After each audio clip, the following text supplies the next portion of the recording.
তো গাইস বিষয়টা হলো আমার পাশের বাড়ির কাকিমার বাদুর মুখো ছেলেটার কয়েকদিন বাদে বোর্ড এক্সাম আছে। ভালো কথা, বোর্ড এক্সাম আছে, পড়াশোনা করতে হবে, ভালোভাবে রেজাল্ট করতে হবে, খুব ভালো কথা, এটা খারাপ কিছু না।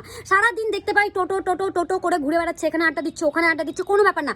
আমি একটু আমার বাড়িতে ভুল করে আজকে একটু গানের স্পিকারটা বাড়িয়ে দিয়েছিলাম, একটু ইচ্ছে হলো ভলিউমটা একটু বাড়িয়েছি, জাস্ট একটু বাড়িয়েছি। সেই কাকিমা একদম চলে এসেছে এরকম ভাবে, তেরে এসে আমার বাড়িতে দরজাতে দুম দুম দুম দুম দুম করে বাড়ি মারছে। বলছে হ্যাঁ রে, আলাম কি হয়ে গেল রে বাবা? তারপরে এসে বলে হ্যাঁ রে, তোদের কি কাণ্ড জ্ঞান বিবেক বলে কিছু নেই রে? তোরা কি একটু মানবিকতা বলতে তোদের কিছু? আমলাম যা বাবা, কি করে দিলাম। বলছে আমার ছেলেটার কদিন বাদে বোর্ড এক্সাম আছে, এইভাবে গান শুনছিস, এইভাবে লাউটে দিয়ে দিচ্ছিস, গান একটু শোনার আছে তো একদম ভলিউম কমিয়ে নিজের কানে হেডফোন বুঝে শোন, বুঝেছিস? আমার ছেলের পড়াশোনাতে অসুবিধা হচ্ছে, রেজাল্ট খারাপ করবে তখন কি? তোরা তো এটাই চাস না?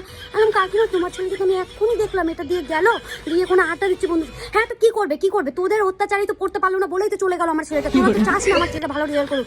যা বাবা, যা ইচ্ছে পারলো শুনিয়ে চলে গেল। আমার হাত থেকে একটু বাসন পড়ে গেছে, একটু বাসন পড়ে গেছিল, বাসনের আওয়াজ হয়েছে, আবার চলে এসেছে।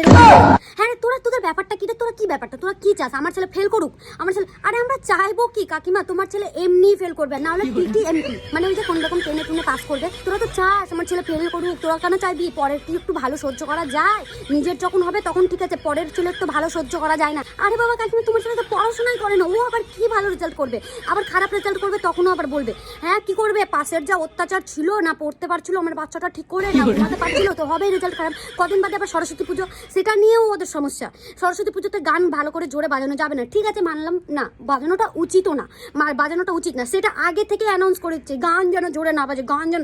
আরে ভাই, যার পড়ার আছে না সে পড়েই নিবে, একদিন গান বাজলে তো কোনো মহাভারত অশুদ্ধ হয়ে যাবে না। তুমি যতই বারবার আমার বাড়ি এসে বলো না কেন আমার মাগো তোমার ছেলে এমনিতেই টিটিএমপি পাবে, আমার মাগো